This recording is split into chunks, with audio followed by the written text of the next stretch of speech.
Dear children, ఈరోజు మనం gold Smith అల్యూమినో థెర్మిట్ process గురించి తెలుసుకుందాం.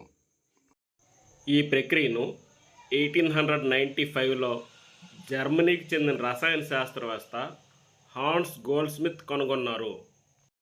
ఆయన ఇనార్గానిక్ కెమిస్ట్రీ, అకర్బన రసాయన శాస్త్రంలో విశిష్టమైన సేవలు అందించారు. ఆయన యూనివర్సిటీ ఆఫ్ బెర్లిన్లో పనిచేస్తున్నప్పుడు అల్యూమినో థెర్మిట్ ప్రాసెస్ను అభివృద్ధి పరిచారు. ఈ ప్రక్రియలో లోహపు ఆక్సైడ్ను అల్యూమినియం పౌడర్తో క్షయీకరణం చెందించి ద్రవరూప లోహమును పొందుతారు. ఇప్పుడు అల్యూమినో థెర్మిట్ ప్రాసెస్లో ఇమిడి ఉన్న సూత్రాలను తెలుసుకుందాం. ఈ పద్ధతి మెటల్ ఆక్సైడ్కు అల్యూమినియం పౌడర్కు మధ్య జరిగే ఉష్ణమోచక చర్యపై ఆధారపడి ఉంటుంది. అల్యూమినియం స్ట్రాంగ్ రెడ్యూసింగ్ ఏజెంట్, అంటే బలమైన క్షయీకరణ కారకంగా పనిచేసి లోహపు ఆక్సైడ్ నుంచి ఆక్సిజన్ను తీసుకుంటుంది. ఈ ప్రక్రియలో దాదాపు 2500 డిగ్రీల సెల్సియస్ ఉష్ణోగ్రత విడుదల కావడం వలన ఆ ఉష్ణోగ్రత క్షయీకరణం చెందిన లోహాన్ని కరిగిస్తుంది.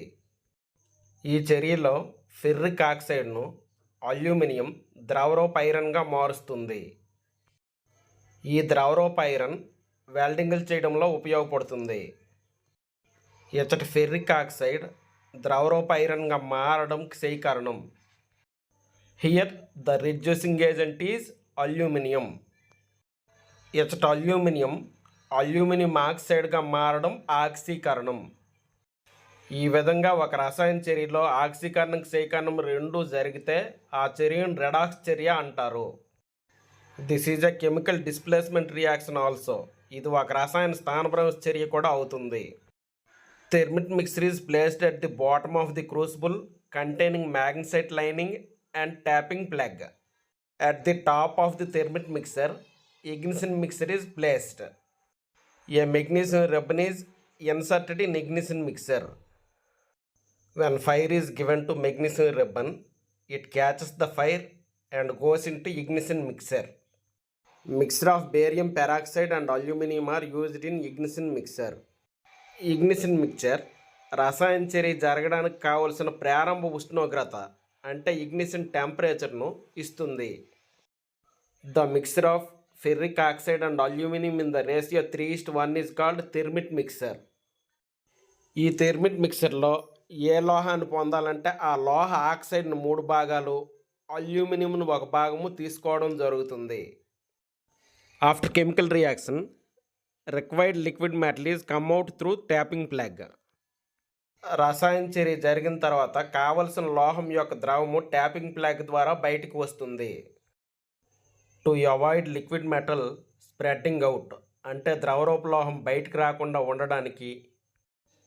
టు హోల్డ్ హై టెంపరేచర్స్, అధిక ఉష్ణోగ్రతను నిలుపుదల చేయడానికి. To mould the liquid into required shape, ద్రవాన్ని కావలసిన ఆకృతిలోకి మార్చడానికి క్లే మౌల్డ్ను ఉపయోగిస్తారు.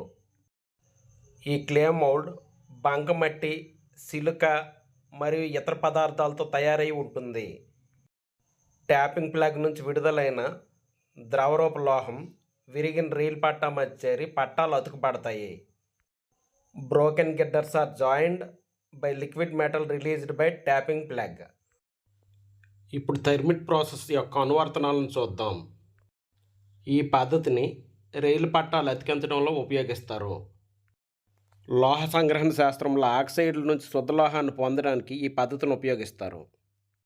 ఉక్కు పరిశ్రమలో ఉక్కు, ఫెర్రో మిశ్రమ లోహాలు మరియు పోతీనం తయారు చేయడానికి ఈ పద్ధతిని ఉపయోగిస్తారు. వంతెనలు, నౌకలు, పైప్ లైన్ రిపేర్ చేయడంలో ఈ పద్ధతిని ఉపయోగిస్తారు. శత్రు సైన్యం యొక్క యుద్ధ సామాగ్రిని నాశనం చేయడంలో మిలిటరీ అప్లికేషన్స్లో థెర్మిట్ పద్ధతిని ఉపయోగిస్తారు.